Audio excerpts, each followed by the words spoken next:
What's up everybody, my name's Scott. I'm a certified AWS welder, a certified AWS welding inspector, and a professional welding engineer. And today I'm going to talk to you about the 5 things you need to consider when learning how to stick weld. So let's get right into it. The first machine is a budget machine. It's the Harbor Freight Stick 225. It comes in as the most powerful, but it's also the cheapest, so just over $300. The mid-range option is a Hobart Stickmate 160i. Little less power, but overall better build quality, and the price is just around $470. And lastly, a Miller Thunderbolt 160. Similar specs to the Hobart, almost identical, but you're paying a little bit more for the Miller name, so you're paying $625.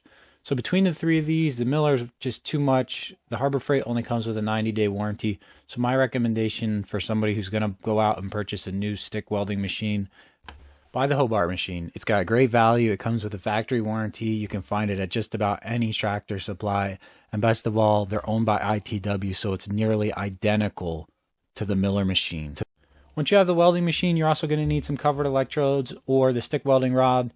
The rod provides a couple different things for us. For now, just go out and buy an E6011 rod. It's going to be a basic rod, easy to learn how to weld with, and it's going to be the rod I'm using in this demonstration. So just pick up a pack of 3 30-second diameter 6011 rods when you're getting your welding machine. So basic things you need for welding safety. You need clear safety glasses. Most welders want some type of welding cap that protects your head and your hair. You're going to need some version of a welding hood, either auto darkening or an older style hood with a fixed shade. And this is there to protect your eyes from the intense light of welding. You need a welding jacket or long denim sleeves. Typically these are just a plain cotton welding jacket is what most people get to start with. The next thing you need is a heavy duty welding glove. For stick welding, you want your gloves to be a little loose. They're not supposed to be tight or form-fitting. If the glove gets hot, you want to be able to shake your hand and have the glove come off. So make sure that you get gloves that are the proper size. Other than that, you need blue jeans and then leather closed-toed shoes, no open mesh on the top. You don't want your feet to get burned. The slag from stick welding will burn through the top of a shoe if it's not leather. The other 4 things you need to get started for shielded metal arc welding: there's a chipping hammer, and this is used to rake the slag off your weld beads after you weld them. You're going to need a wire brush. This is a welding style wire brush with a wooden handle so it can't melt. And then the last thing is a 4-inch grinder. These grinders, you buy the bare grinder, and then you can buy flap wheels, grinding discs, and cut off wheels.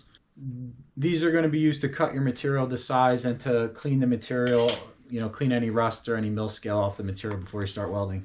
So that's the basic safety equipment and the basic hand tools you're going to need. This video can in no way, shape, or form cover the full depth of either of those categories. This is basically an overview.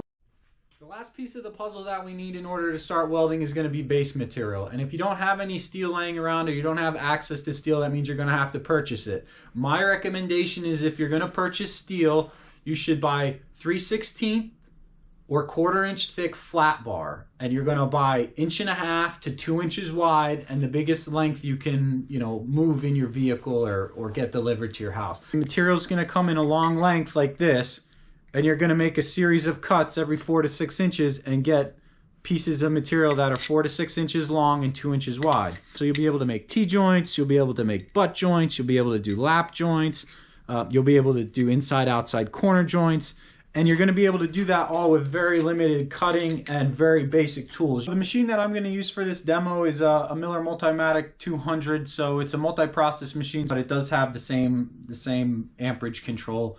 Basically, to set one of these up, it's pretty simple. You have wall power, which is either going to be 240 or 120 volts. So you just plug that in to mains power. When the welding machine is still off, you're going to take your work clamp and the work clamp lead, the Dean's connector on the other end. So this is a twist lock type connector if you have a Miller or Hobart. And we're going to be welding with DCEP, so direct current electrode positive, which means our ground clamp needs to be on the negative terminal. So you find the one that says negative, you insert it, and you twist lock it into place. The electrode holder or the stick stinger. So you're going to take that lead and you're going to put it into the positive terminal and insert it and twist it and lock it until it's snug. And you want to do all this while the machine's still powered off. The only other thing you got to do is power it on. If you have a basic stick welding machine, that just means a light's going to come on the screen or on the front panel. One of the things you're going to get if you buy the Hobart or the Miller is you're going to get a really good owner's and user's manual that comes with it. Don't underestimate that manual. The next thing we need to establish is a couple terms related to the techniques used for stick welding. The angle that the electrode forms with the plate in this view as you're traveling is called the travel angle. Put your plate on the table. Put the rod in the center of the plate perfectly level. You're going to tip it, so if you're right-handed, I'm going to teach right-handed welding because that's primarily what I do. You're going to tip it 15 to 20 degrees to the right. That's all you do. That's all you need to be able to run your first stringer bead. So it's not leaning towards you, it's not leaning away from you, it's just got a 15 to 20 degree lead angle on it. The next technique that you need is you need to be able to initiate the arc, and you do a match striking motion across the material. The things that people typically struggle with learning how to stick weld is striking the arc. Now there are some tricks you can use is to make sure your workpiece is clamped down to a sturdy table. The electrical contact from your ground go through the plate, and also if your rod gets stuck, it'll hold it so you can break the rod off easier. So striking the arc on a newer inverter is typically a lot easier than it would have been on older equipment. So again, hopefully you purchased the rod that I recommended because this video is kind of tailored to this specific rod. So 3/32 diameter 6011 rod. This is how you learn. You take the welding machine, you power it on, and with this rod and this material, you set it to 65 amps. And you don't touch it. People think they're going to adjust the machine and that's going to make all the difference. But the reality of the fact is your travel speed, how you manipulate the electrode, all that stuff has got way more impact than just amperage. So set the machine at 65 amps and then we'll talk about all the different travel speeds and travel angles and techniques used to make 65 amps work. And then once that works, you can increase it as you learn and build more skill. The next video in this series is going to cover more techniques. We're going to cover a little bit of electrical theory with regard to welding machines, and we're going to do some of the first practice welds. So please subscribe if you're interested in learning more about stick welding.